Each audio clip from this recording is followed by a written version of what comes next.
great on the opening Saturday. On that day at Easter Road, Souness did not lead by example.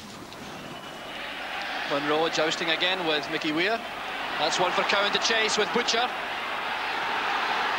Cowan sending it across. The chance is now on for Beattie. 1-0 to Hibs.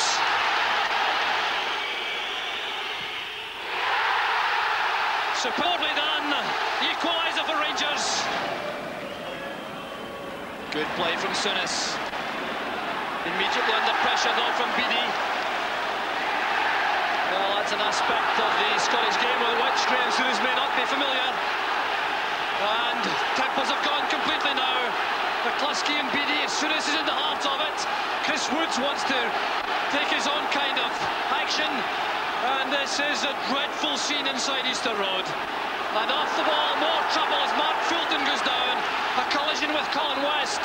And now the Hibs players turn their attention on the former Watford striker. Now Graham Souness may be in severe trouble here. He's already been booked, remember. The Hibs supporters going wild on the far side. But a red card has been shown to Graham Souness. Graham Souness has been ordered off. And Easter Road is going wild. Durant goes in for the high ball. It breaks for Kirkwood. McCoist having to go back to help in defence. This is Irvin. There's a chance, and it's Steve Cowan for Hibs. There was no doubting the colossal interest among supporters in the New Look Rangers.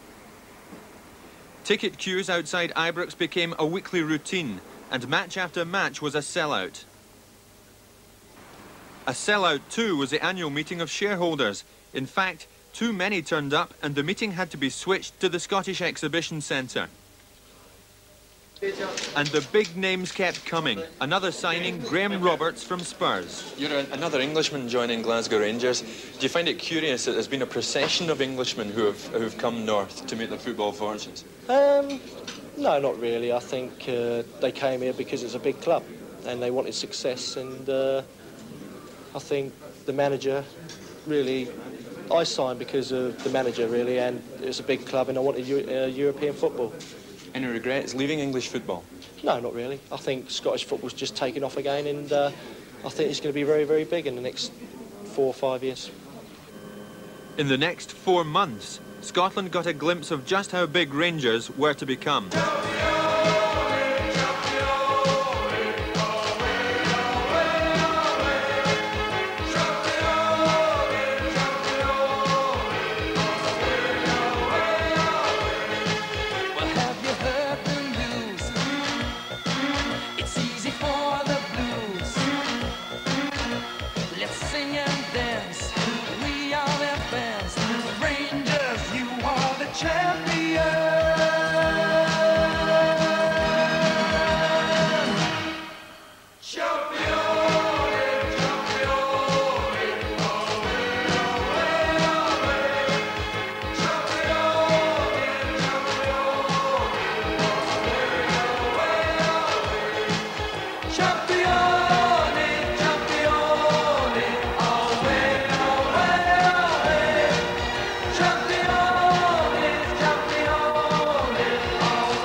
Chance now for McCoist.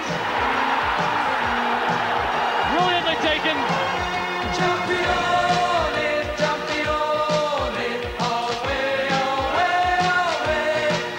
Champione, champione, away, away, away. Away, away,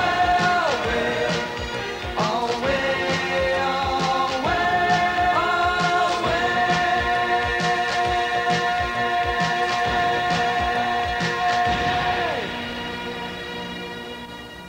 Wallace Mercer, Hearts losing out to Rangers there on the field. Is it their off-the-field success you admire most? I'm pleased that they've invested so much money and have attracted players from England. This obviously has increased the market both on and off the field. I mean, in terms of sponsorship, they're now setting new standards in what they're charging. So as a businessman involved in Scottish football, I'm glad to see there are other people willing to invest, and in a big way. Are Hearts or any other Scottish club in a position to make a similar kind of investment that Rangers have made? I think we've got to qualify Rangers' investment. They had no alternative. They had a stadium that was half full. I mean, one has got to quantify what is success. It will take them 2 or 3 years to analyse succinctly whether the capital that's been invested is justified. It's not just the fact of filling the place. Any business, in fact, can trade outwardly in terms of turnover. The key is margin and profit. And I am not totally convinced as yet that they've got the recovery of the investment they've made. But what I do think as a businessman is they took the only course of action open to them, which is invest heavily in quality players. How does the club win back the huge amount of money it lays out when it buys players? It wins back in the short term in terms of the enhanced performance which they've had in the league and the much improved attendances that have been at Ibrox this season. What they are faced, though, with is that if you buy in a player and you pay £500,000 or £1 million, and it's the same with any club, you are buying what is a depreciating asset, particularly if the player is in his late 20s or early 30s. Of course, if you're buying a player in his early 20s, then as his experience builds up and if he's a forward, the number of goals he scores, his value can increase in the short term. But certainly in the longer term, you are buying a depreciating asset. So from a business point of view, Terry Butcher and Graham Souness are depreciating assets? Certainly as they move into their 30s and their playing life shorten, they become a depreciating asset, yes. As a business, what kind of potential does Rangers Football Club have? In the short term, they need to consolidate their position as a successful football club.